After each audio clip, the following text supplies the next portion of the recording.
Un direct authentiquement direct. Ah. De Baou. Dédicace spéciale à tous mes frères. Ouais. Je salue mes parents. De Naïbli. De Guébli. De Guitrezon. De Petit Diokwe. De Diokwe Carrefour. Je salue tous ceux du Zarabaon, du Zakeblaon, de Bouegui Zanya, de Beoué Zanya. Je salue tous mes frères de Péou, de Goya, de Glopaodi. Bonsoir à tous, bonsoir à toutes. Comme nous l'avons dit aujourd'hui dans notre réclame, que c'est un direct authentique aujourd'hui, et nous faisons aujourd'hui appel à la riche culture ouais, au patrimoine culturel ouais, parce que nous nous identifions à ce peuple nôtre. Et aujourd'hui, comme je l'ai dit tantôt, je salue tous mes parents, ouais, tous ceux de Totodrou, de Ouyabli Nyondrou, de Kenisiabli, de Méo, de Pékambli. Oui, je salue tous mes frères et toutes mes sœurs, ouais. Ce n'est pas un direct dédié à mes parents, ouais. Mais aujourd'hui, j'ai voulu m'adosser à la culture, ouais, pour faire ce direct, un direct qui va aujourd'hui parler des valeurs, parce que la crise ivoirienne n'est pas seulement une crise politique et militaire, mais c'est aussi une crise de valeurs. Et ces derniers temps, tout ce que nous avons eu à constater, à lire, à voir, à entendre sur la toile, sur la place publique, nous montre effectivement que la crise que nous vivons est une crise de valeurs. Et pour sortir d'une telle crise qui dure depuis une vingtaine d'années, ce n'est pas comme on sort d'un dîner gala. Ce n'est pas comme on sort d'un dîner gala. Il faut des sacrifices.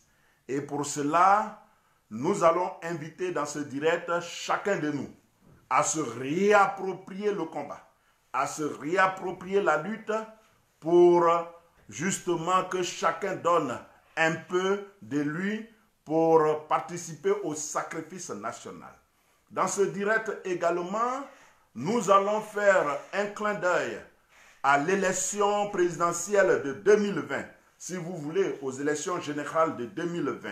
Oui, nous avons été contents que le Front populaire ivoirien, qui était en conférence de presse hier avec le PDCI, ait dit ouvertement, publiquement, même si c'est encore timide, que le Front populaire ivoirien ira aux élections de 2020, et pour l'élection présidentielle, le Front populaire ivoirien a un candidat.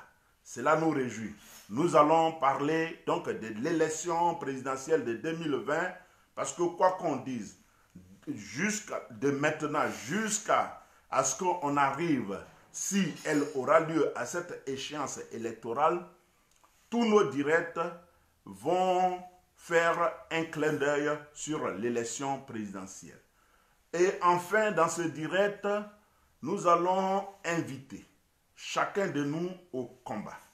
Parce que nous avons constaté que sans la lutte et sans notre mobilisation, le président Laurent Gbagbo, acquitté, mais retenu en otage, et son ministre Charles Blé Goudé, acquitté et aussi maintenu en otage, ne peuvent pas retourner en Côte d'Ivoire. C'est clair. Et donc, nous sommes devant ce constat. Le constat est fait. Nous n'allons plus refaire ce constat, Mais nous nous posons la question, quelles dispositions nous prenons pour que nous puissions incliner les choses ou les forces en notre faveur, de sorte que nous puissions obtenir le retour effectif du président Laurent Gbagbo et de son ministre Charles Blé Goudé. Oui, on me pose aussi des questions avant ce direct, sur la question Soro. En 2 minutes, je parlerai de la question Soro-Guillaume pour dire aujourd'hui ouvertement, publiquement, ma position sur Soro-Guillaume. Alors, je vous salue. Je salue tous ceux qui nous prennent en marche maintenant. Et comme je l'ai dit en introduction, nous n'allons pas durer aujourd'hui parce que nous allons dire des choses essentielles. Alors, je le disais tantôt, que ces derniers temps, la toile nous a donné de voir que la crise ivoirienne, elle n'est pas seulement politique et militaire, mais elle est aussi une crise sociétale, une crise de valeurs. Oui, crise de valeurs, parce que au bout du compte, nous n'avons encore atteint aucun objectif. Et nous nous comportons comme si nous avions obtenu nos résultats et nos objectifs de départ clairement affichés. Non. C'est quand on finit d'avoir un résultat qu'on se comporte comme on le fait actuellement. Alors, de quoi s'agit-il? Il s'agit de dire des choses essentielles pour nous réapproprier le combat. Parce que depuis le 15 janvier 2019 ou depuis le 1er février 2019, nous sommes endormis. Nous avons été endormis par cet acquittement. Oui, c'est normal parce que c'était inespéré de notre part. Quand nous le faisions, c'est avec notre foi. Mais beaucoup nous disaient que Gbagbo n'allait jamais être libéré parce qu'on ne va pas à la CPI pour y sortir. On va à la CPI pour y mourir. Oui, mais c'est avec foi. Et en menant ce combat, surtout à l'international, à la diaspora, par la mobilisation de la diaspora, à Paris, à Londres, à Berlin, à Munich, à Amsterdam, à La Haye, partout, même à New York souvent, partout où il y avait une représentativité ivoirienne, la diaspora s'est mobilisée. De 2011 jusqu'en 2019, c'est à l'international que nous avons mené ce combat. Également sur les réseaux sociaux, parce que nous nous sommes appropriés cet instrument de communication pour déconstruire le mensonge.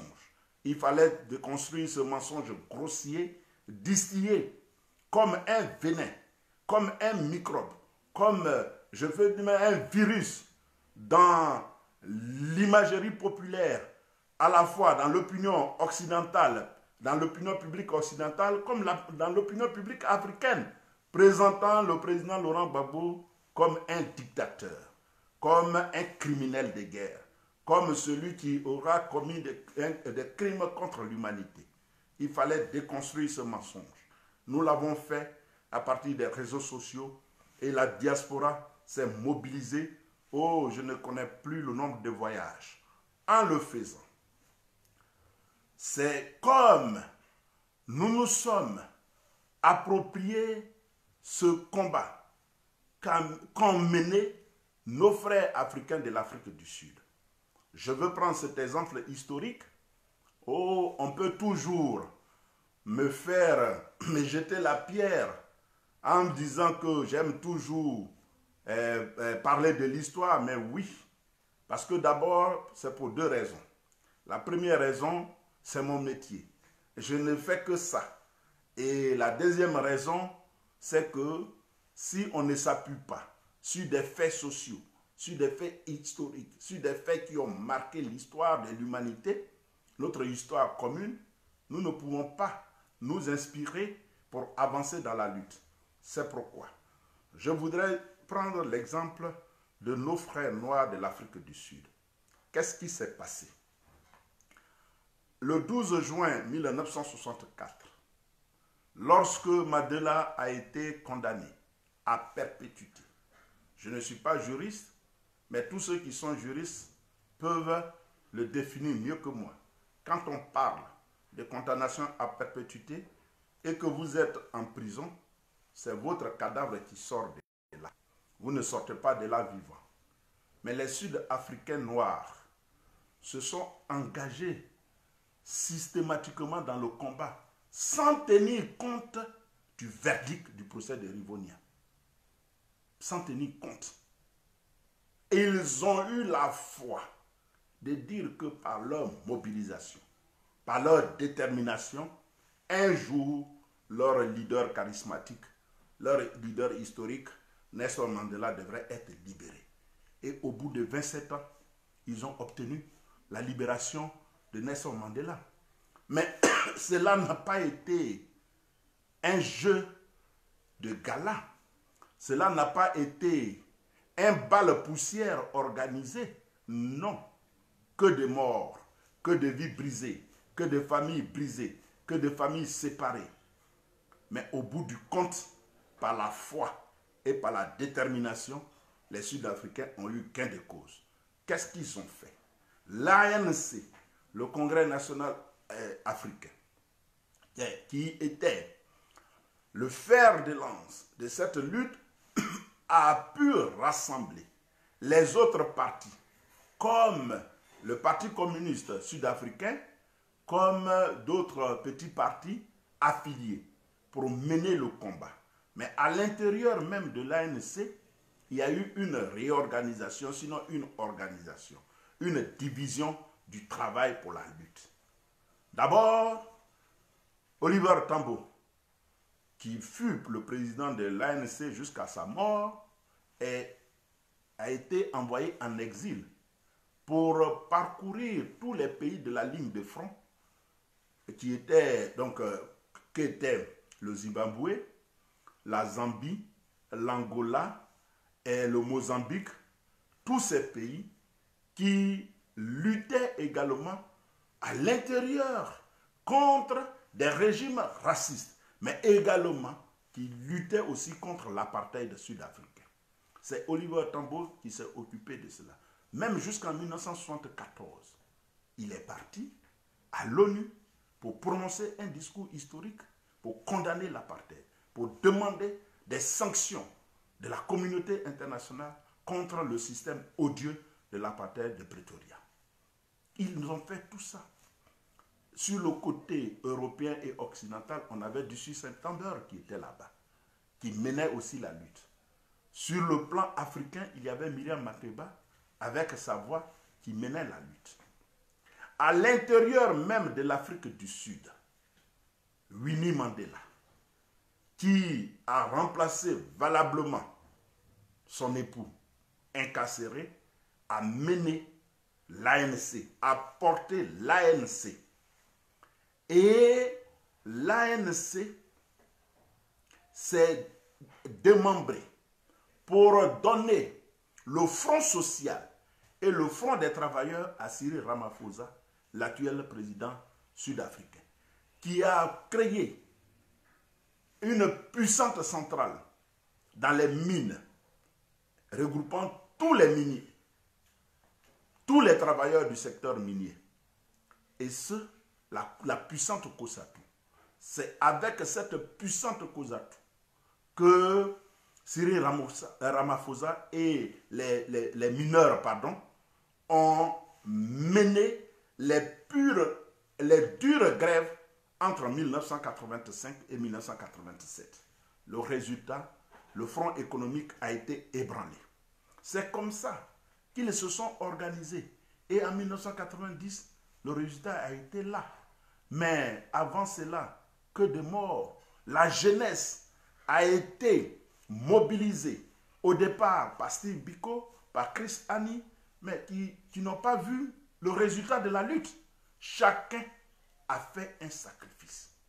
C'est pour cela, nous devons nous référer à ces genres d'exemples pour mener le combat. Nous l'avons déjà fait à l'international pour obtenir l'acquittement du président Laurent Gbagbo. Qu'est-ce qu'il reste à faire maintenant? C'est sur le terrain abidjanais. C'est en Côte d'Ivoire que ça se joue désormais. C'est en Côte d'Ivoire que ça se joue désormais. Nous avons fini. Nous avons obtenu un résultat qui est l'acquittement du président Laurent Gbagbo. Il ne retournera plus en prison. Mais les preneurs d'otages, les impérialistes, le gardent pour nous faire du chantage, pour voir jusqu'où nous pouvons aller. Et pour nous tester, ils ont dit à leur valet qui est à Abidjan d'écrire officiellement à la CPI pour dire que le président Laurent Gbagbo ne retourne pas à Abidjan.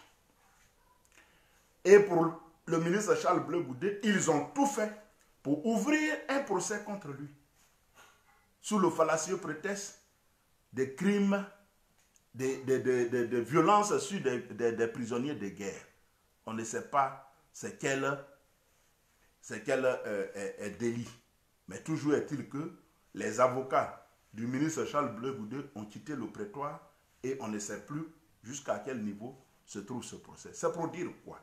Que désormais, c'est sur le terrain ivoirien, en Côte d'Ivoire, que se joue le retour de Laurent Gbagbo dans son pays.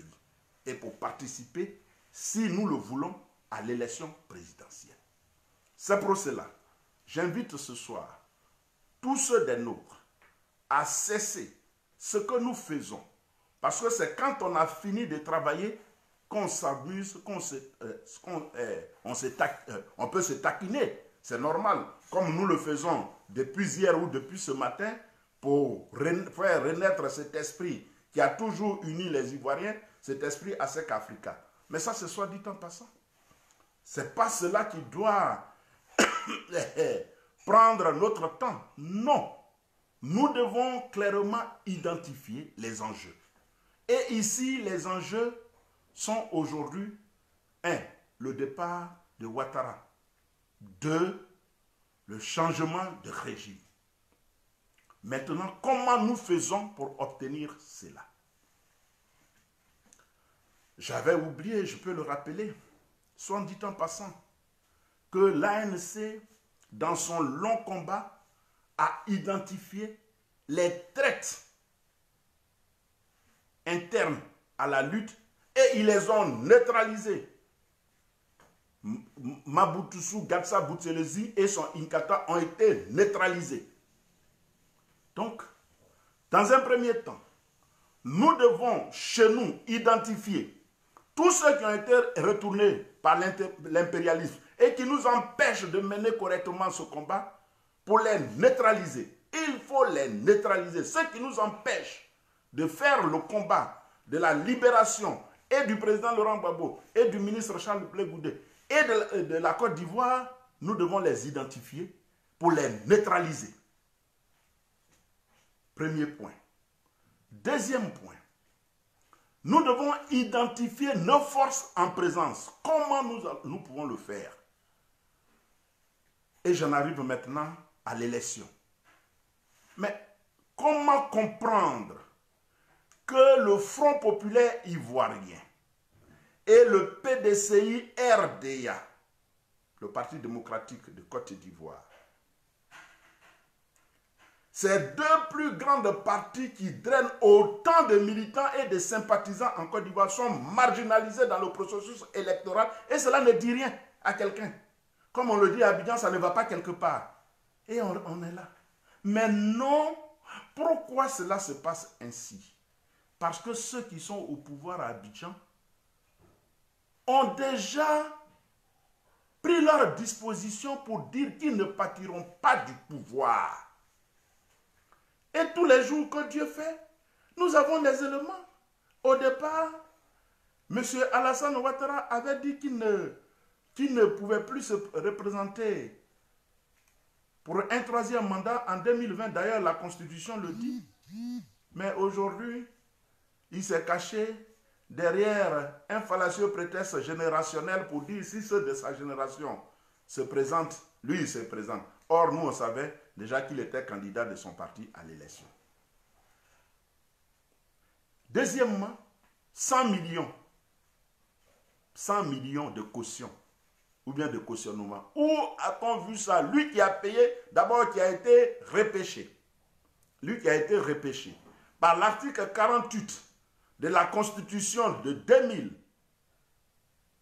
L'article 48 qui a donné ce pouvoir discrétionnaire au président Laurent Gbagbo de faire de lui un candidat exceptionnel et qui a payé 20 millions. Aujourd'hui, où la compétition doit être ouverte, il parle de 100 millions. Ce n'est pas que nous ne pouvons pas payer 100 millions. Si on prend, comment dirais-je, 1 million de militants et de sympathisants, et on dit à chacun de payer 1000 francs CFA, on a 1 milliard. Dans les 1 milliard là, on a 100 millions pour payer les cautionnements de tous nos candidats et on peut faire la campagne. Ce n'est pas ça qui peut nous manquer. Mais nous sommes contre le principe. C'est pour ça que nous dénonçons cela. Donc, ils ont pris leur disposition et en dernier recours, on apprend maintenant qu'ils veulent faire voter une loi par le Sénat en vue d'arriver à un scrutin uninominal à un seul tour. Où a-t-on vu ça? C'est-à-dire, lui, il s'en fout de la loi. Même sa propre loi qu'il a prise, il la viole. Donc, ils ne sont pas prêts pour quitter le pouvoir. Ce n'est pas du jeu. C'est pour cela. J'invite d'abord les partis politiques, le Front populaire ivoirien et le PDCI-RDA. Comme le Front populaire ivoirien a dit maintenant, même si c'est encore timide, je dis bien qu'il ira à l'élection de 2020, je l'encourage sur cette voie. Parce que vous voyez, le PDCI est certes avec nous, mais le PDCI a son agenda et le secrétaire exécutif Maurice Kakou-Gikaoué l'avait déjà dit que même si les conditions ne changent pas, le PDCI ne boycottera pas. Le message est clair. Pour cela, nous allons faire appel à un autre exemple autour de nous. À l'élection de 2011, 2012, je crois bien, au Sénégal, Macky Sall était au départ, parce qu'il a été Premier ministre du président Abdoulaye Wade. Et tous les autres partis politiques ont créé un mouvement qu'on a appelé le M23, qui a rassemblé des partis politiques d'opposition, des artistes, des gens de la société civile, pour dire non à un troisième mandat, d'abord à un tripatouillage constitutionnel et à un troisième mandat du président Abdoulaye Wade. Macky Sall s'est désolidarisé du M23. Or, au départ, il était dedans. Mais pendant que le M23 parlait de boycott parce que Wade veut absolument se prononcer, Macky Sall faisait campagne. Et il est parti au premier tour et il a obligé Wade à aller au deuxième tour. Le M23 a été obligé maintenant, puisque les Sénégalais voulaient se débarrasser de Macky Sall et de Abdoulaye Wade, a été obligé d'appeler à voter pour Macky Sall. C'est comme ça qu'il est devenu président par défaut. Or, il voulait changer un système. Donc, il faut faire très attention. Il faut faire très attention. Parce que le PDCI aujourd'hui marche avec nous, mais surfe sur notre électorat. Si demain, on trébuche et que pour des raisons qui nous seront propres, nous boycottons l'élection, et puisque nous voulons que Ouattara parte, nous serons obligés d'appeler les Ivoiriens à partir des réseaux sociaux, par tous les moyens, d'aller voter le candidat qui est là contre Ouattara. Et nous allons avoir un président par défaut. Il faut bien traiter la question électorale. Est-ce oui ou non, nous allons à l'élection? Si oui, donnons-nous les moyens pour obliger Ouattara à s'asseoir sur une table de négociation pour obtenir des conditions normales d'élection transparente, juste et équitable. C'est une mission. On attend le meeting du 21 décembre. Déjà, la conférence de presse d'hier a donné un ton. Mais il faut que le ton augmente. Nous ne devons pas caresser M. Alassane Ouattara. Non. Il n'a pas d'amis. Il n'a pas d'amis. Depuis 10 ans qu'il est président de la République de Côte d'Ivoire, dites-moi, un seul jour où Alassane Ouattara a daigné recevoir l'opposition ivoirienne. Il a toujours méprisé l'opposition. Dans un discours à Bouaké en 2013-2014, il a dit pourquoi lui, il va discuter avec des gens qui représentent 15%. Et pour nous humilier, pour nous mépriser, il a envoyé un sous-fif en la personne de Aoussou Jano pour discuter avec l'opposition. Lui, il ne s'est jamais présenté, on ne l'a jamais vu. C'est le lieu de dire d'arrêter maintenant cette histoire de réconciliation. On parle de réconciliation avec qui? Dites-le moi. On parle de réconciliation avec qui? C'est à deux qu'on fait la réconciliation. Celui à qui on parle, ce n'est pas son problème. On parle seul de réconciliation. À qui on parle et pour qui on parle. Et contre qui on parle. Il faut garer ça. Ce n'est pas que nous ne sommes pas disposés pour la réconciliation. Ce n'est pas que nous ne voulons pas la réconciliation. Nous sommes condamnés à aller à la réconciliation. Mais la réconciliation doit s'imposer maintenant à nous. Pourquoi? La société civile, plusieurs fois, a demandé d'abord à tous les partis politiques de se retrouver pour faire la réconciliation. Parce que quand deux partis se battent, c'est une troisième partie qui les sépare. Et la guerre a eu lieu en 2011. Mais on ne sait même pas comment cette guerre est finie. On n'a pas signé d'armistice. Il n'y a pas eu de capitulation. Nous n'avons pas reconnu le vainqueur. Aucun traité de paix n'a été signé. Cette guerre est finie comment? Et on parle de réconciliation. Je ne suis pas contre. Mais le message ne passe pas. Puisque ce n'est pas aux militants du Front populaire ivoirien ou bien aux Ivoiriens qu'on parle de réconciliation. C'est à ceux qui ont encore le cœur chargé, qui sont haineux, qui mettent toujours les gens en prison, qui gardent des pères de famille, des militaires en prison, qui ne font aucun effort pour que des gens puissent se soigner et les gens meurent en exil. C'est à ceux-là qu'on parle de réconciliation. Eux qui doivent désarmer leur cœur. Nous sommes des victimes. Ils ne nous écoutent pas. Eux, c'est le pouvoir qui les intéresse. Parlons le même langage. Garons un peu ce chantier de la réconciliation. Suspendons-le et parlons élection. Si on veut bien y aller. Deuxième voie. Maintenant, si la voie électorale, nous savons très bien qu'elle est brumeuse, elle est sinueuse, elle est tortueuse, elle est cahuteuse même, alors nous devons prendre nos responsabilités pour tenir un langage clair à nos militants et à nos sympathisants.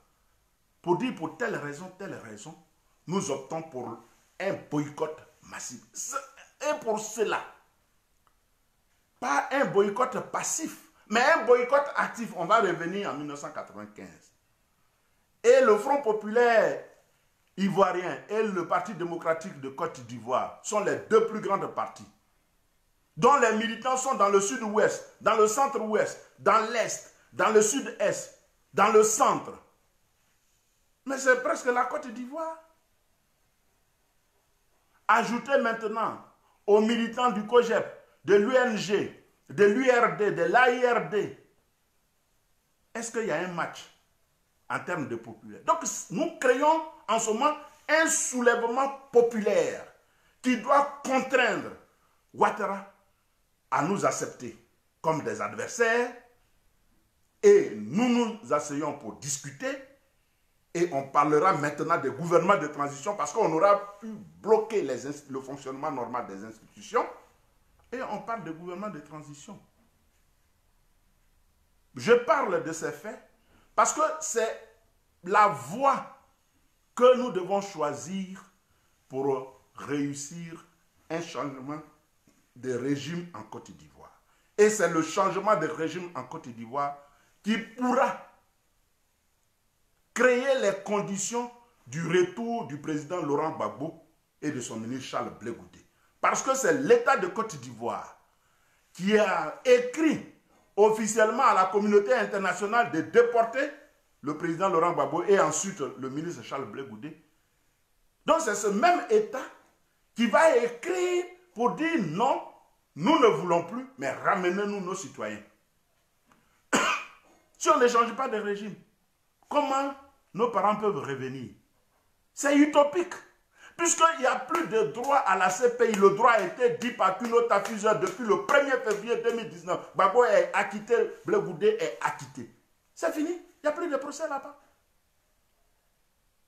Mais par notre attentisme, par notre immobilisme, demain, l'appel de Bensouda peut être enrôlé et ils peuvent trouver un autre élément pour rallonger le procès. Mais cette fois-ci, en appel.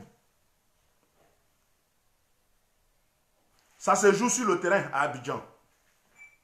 Désormais, ça se joue sur le terrain à Abidjan. Soit par voie électorale, parce que nous n'avons pas d'armes, soit par un soulèvement populaire pour imposer un gouvernement de transition à Ouattara, parce que aucun gouvernement au monde ne peut se saborder lui-même pour arriver à une transition. Jamais. Et ce n'est pas ce gouvernement-là qui va le faire. Donc nous devons leur imposer cela. Mais pour cela, nous devons nous mobiliser. Nous devons reprendre la lutte. Nous devons reprendre la lutte. Parce que nous n'avons encore gagné aucun combat. Certes, le président Laurent Gbagbo a été acquitté, mais il est encore détenu. Blé Goudé acquitté, mais encore détenu. Ouattara est encore au pouvoir. Ni Gbagbo n'est encore retourné, ni Blé Goudé n'est encore retourné. Ouattara est encore au pouvoir et il veut encore être au pouvoir. Donc aucun résultat probant n'a été atteint. Pourquoi nous baissons les bras? La lutte est un processus qui a toujours un aboutissement. Il peut être à court terme, à moyen et long terme. Mais il faut de façon permanente lutter. C'est pour cela.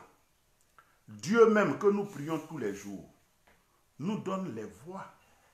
Parce que M. Emmanuel Macron, président de la République française, va en Côte d'Ivoire le 22 décembre.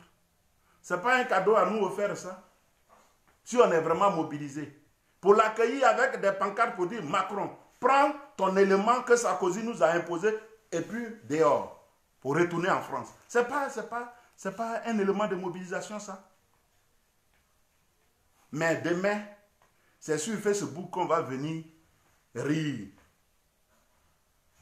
Ce soir, j'en appelle tous les Ivoiriens. Je reviendrai sur ça dans mon prochain direct. Que Emmanuel Macron ne doit pas avoir un séjour paisible en Côte d'Ivoire le 22 décembre. Non. Parce que la France politique est belligérante. Est contre le peuple de Côte d'Ivoire. C'est elle qui fait la guerre à la Côte d'Ivoire. Donc si son président s'offre à nous, nous devons nous l'offrir. On doit mobiliser nos militants pour qu'il ait un séjour difficile, pour qu'il comprenne. Parce qu'il parle de clarification. Mais c'est une aubaine pour nous. Moi, je ne suis même pas contre. Parce que nous allons clarifier maintenant le débat entre nous et la France. On doit clarifier. Et la clarification qui est plus claire, c'est que nous ne voulons plus de la France. Nous ne voulons plus de l'ingérence de la France dans notre pays. C'est la clarification que nous faisons. Et il nous lance un défi et nous, on le regarde. Mais le 22 décembre, on doit clarifier les choses pour dire nous ne voulons plus de Ouattara en Côte d'Ivoire. Et le message est clair pour de sorte qu'ils sachent que le peuple ivoirien n'est plus prêt pour leur valer. Mais on va laisser faire. Non. J'invite tous les Ivoiriens à se mobiliser. À se mobiliser. C'est très important. Je reviendrai sur ça dans un direct spécial le vendredi prochain. Mais aujourd'hui, pour terminer, on me pose souvent la question de savoir quelle est ma position sur Soro Guillaume. Mais moi, je n'ai pas de position sur Soro Guillaume pour la simple raison que, pour moi, pour ma part, Soro Guillaume n'est plus un acteur crédible pour nous. Pourquoi? De 2007 jusqu'en 2011, pendant 4 ans, le président Laurent Gbagbo a fait de Soro Guillaume un acteur majeur de la vie politique ivoirienne. À lui, on a confié le désarmement. À lui, on a confié l'élection. Non seulement, il a tourné en dérision le président Laurent Gbagbo, mais également, il a corrompu le processus électoral en ne désarmant pas sa milice du MPCI. Quel rôle il doit jouer aujourd'hui dans un processus politique en Côte d'Ivoire? Personne ne l'empêche d'animer son parti politique et de vouloir être président de la République. Ça, c'est son droit le plus absolu. Parce que chacun est libre d'avoir des ambitions. Mais faire de lui un acteur du processus de paix en Côte d'Ivoire est faux. Ce n'est pas un homme de paix. Admettons que nous obligeons Alassane Ouattara à venir s'asseoir à la table de négociation avec nous. De quel côté se mettra Soro Guillaume? En face de Ouattara, contre lui ou à côté de lui? Répondez à cette question. Vous qui me posez la question souvent, quelle est ma position sur Soro Guillaume? De quel côté se mettra-t-il? Contre Ouattara ou bien à côté de lui? Moi, je n'ai rien contre. Tous ceux qui veulent marcher avec Soro Guillaume, chacun est libre de le faire. Mais je le dis, pour moi, il n'est plus un acteur crédible. C'est lui qui bénéficie beaucoup plus de notre ouverture que nous qui bénéficions de lui. Il a été Premier ministre. Il n'a pas été capable de réconcilier les Ivoiriens. Il a été président de l'Assemblée nationale où il avait un rôle majeur. Il n'a pas été capable de réconcilier les Ivoiriens. Ce n'est pas maintenant qu'il est un simple député, où il est devenu même apatride, où il irait dans le monde entier, qu'il peut faire quelque chose. À moins que, comme c'est un chef milicien, il utilise toujours ce qu'il sait faire de mieux pour renverser le pouvoir en place. S'il le réussit, bon, comme notre ennemi commun, Ouattara, est parti, on va applaudir.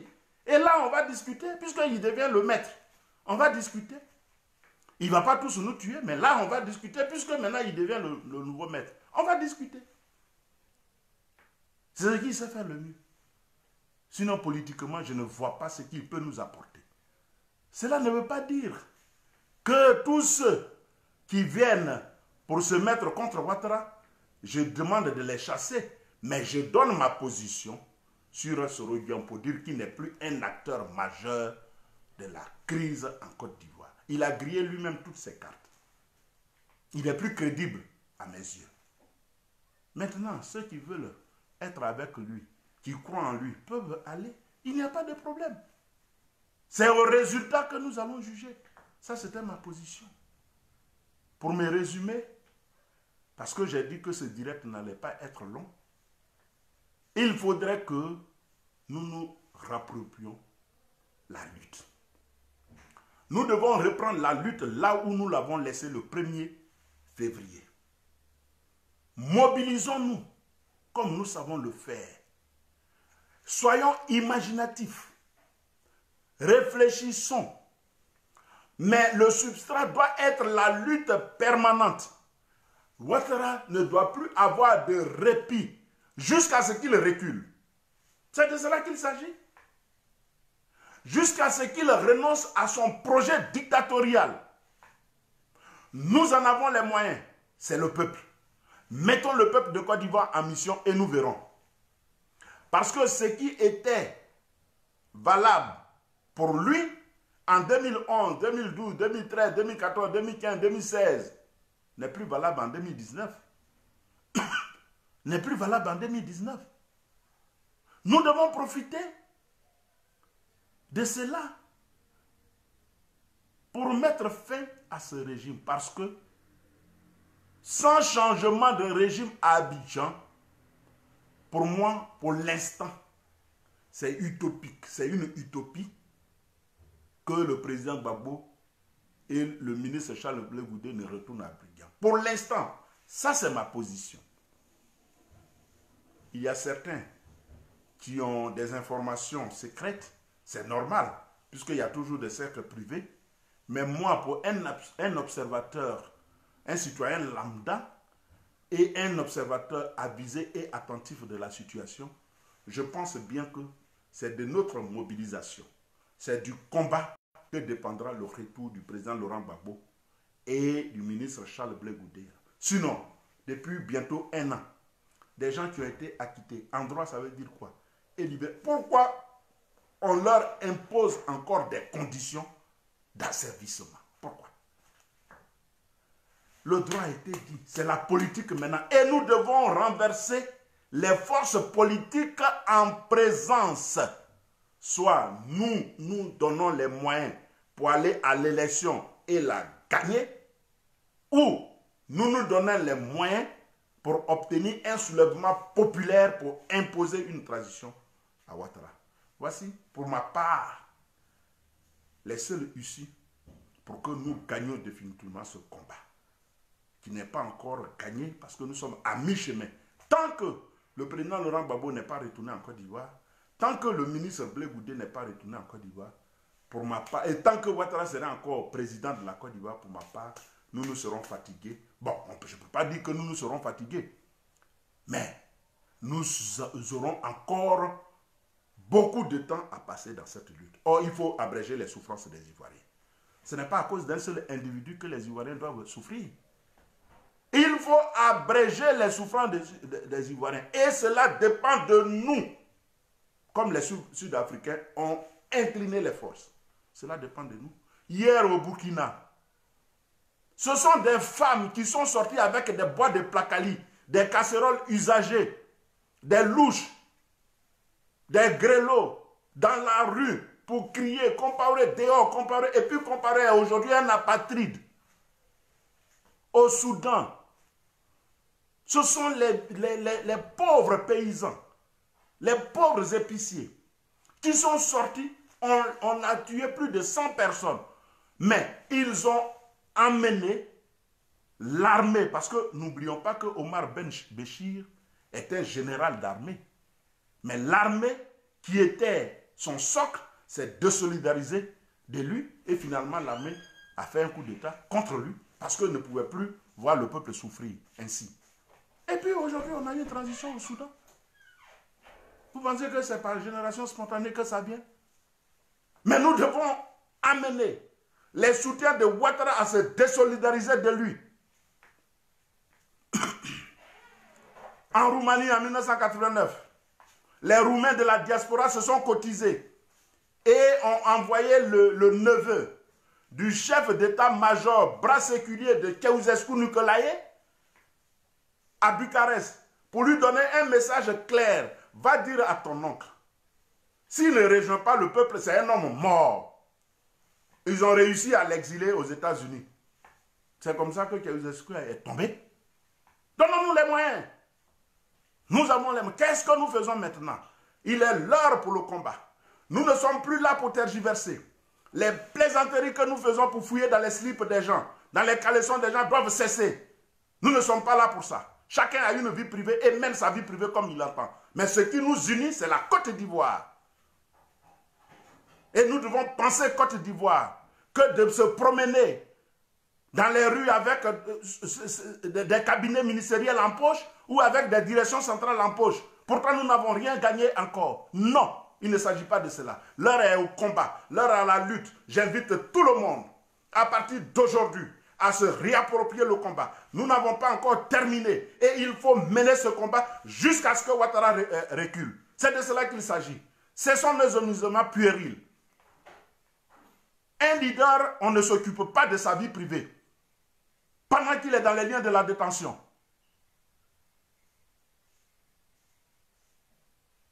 Alors, pour ceux qui n'ont pas suivi ce direct, vous pouvez retrouver la vidéo. Mais je vous conseille le livre du professeur Léandre Saïri. Que faire maintenant? C'est de cela qu'il s'agit. Vous trouverez des mécanismes de lutte dans ce livre. C'est de cela qu'il s'agit. Il ne s'agit plus de dire combien de femmes Excellence a dit, ah, moi je vous ai déjà dit. Quand je vais le dire, tout de suite on dit je fais la promotion de la polygamie, donc je ne parle plus de ça. Pour épier nos leaders, pour dire non, il a dit ça aujourd'hui, ou bien pour épier nos camarades, pour dire non, comme il a parlé de celui-là aujourd'hui, ou bien de celle-là aujourd'hui, il est maintenant dans tel camp. Je ne suis dans aucun camp. Mon camp, c'est la Côte d'Ivoire. Et Ouattara doit partir de la Côte d'Ivoire. C'est de cela qu'il s'agit. Armons-nous de courage, battons-nous, que chacun fasse son sacrifice. C'est ce que je voulais vous donner ce soir comme message. L'heure est à la remobilisation. Pour tous ceux qui m'ont suivi, je voudrais vous remercier d'avoir pris de votre temps pour nous suivre. Parce que je l'ai dit que ce direct allait être court. Alors, bonsoir chez vous, bonsoir, bon week-end à tous. Mais n'oubliez pas demain, ça c'est la note humoristique. Hein? Chacun connaît sa position. Bon week-end à vous, bonne soirée à vous. Je vous remercie et que Dieu bénisse la Côte d'Ivoire. Merci.